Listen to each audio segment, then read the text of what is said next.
श्री गणेशाय नमः।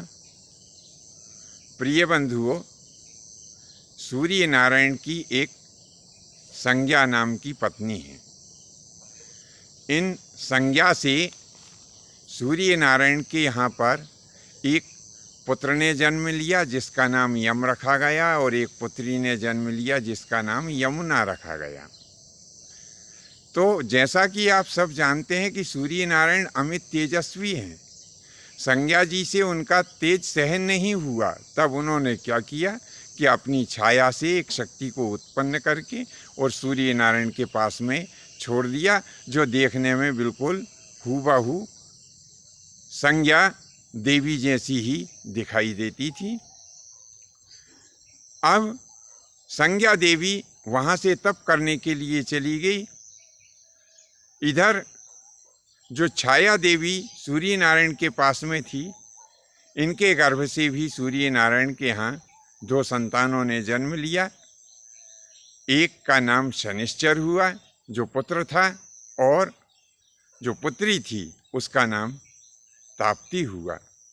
तो जब तक ताप्ती और शनिश्चर का जन्म ये छाया देवी के यहाँ नहीं हुआ था, तब तक तो छाया देवी यम और यमुना से बहुत स्नेह करती थी। लेकिन जैसे ही जब इनके यहाँ संतान उत्पन्न हुई, तो छाया देवी के मन में सोतिया डाह उत्पन्न हो गया। ये यम और यमुना से पक्षपात करने लगी।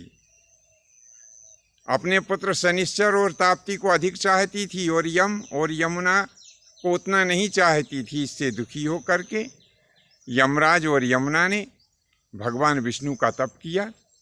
बहुत समय तक तप किया। तब भगवान विष्णु प्रसन्न हुए। कहने लगे, हे पुत्र, मैं तुम्हारे तप से संतुष्ट हूँ।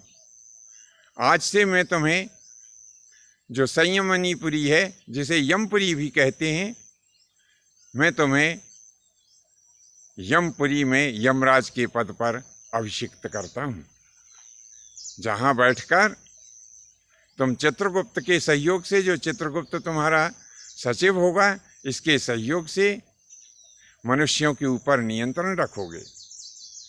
चित्रगुप्त मनुष्यों की आयु का और उनके कर्मों का ठीक ठीक लेखा जोखा रखेंगे,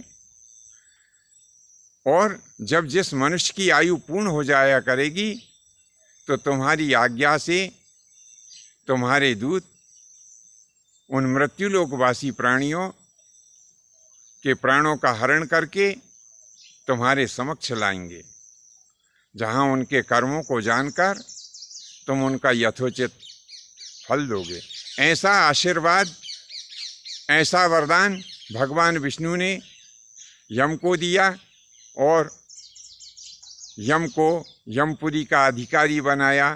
तब से यही सूर्यपुत्र यम यमराज के नाम से विख्यात हुए। तब भगवान यमुना से कहने लगे कि हे यमुने, तुम यहाँ से मृत्युलोक में चली जाओ।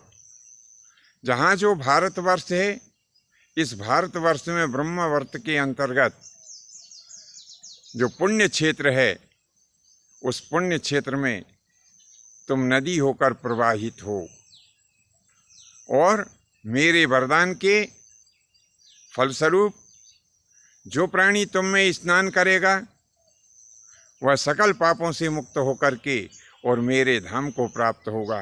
हे यमुना, द्वापर युग में मैं स्वयं भी कृष्ण के रूप में अवतार लेकर के तुम्हारे तट पर नाना प्रकार की क्रीड़ाएं करूँगा।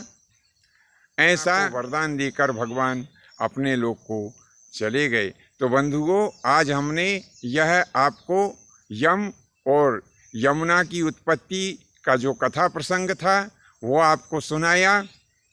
आपको हमारे द्वारा प्रस्तुत किया गया यह कथा प्रसंग कैसा लगा, नीचे कमेंट्स बॉक्स में अवश्य लिखें।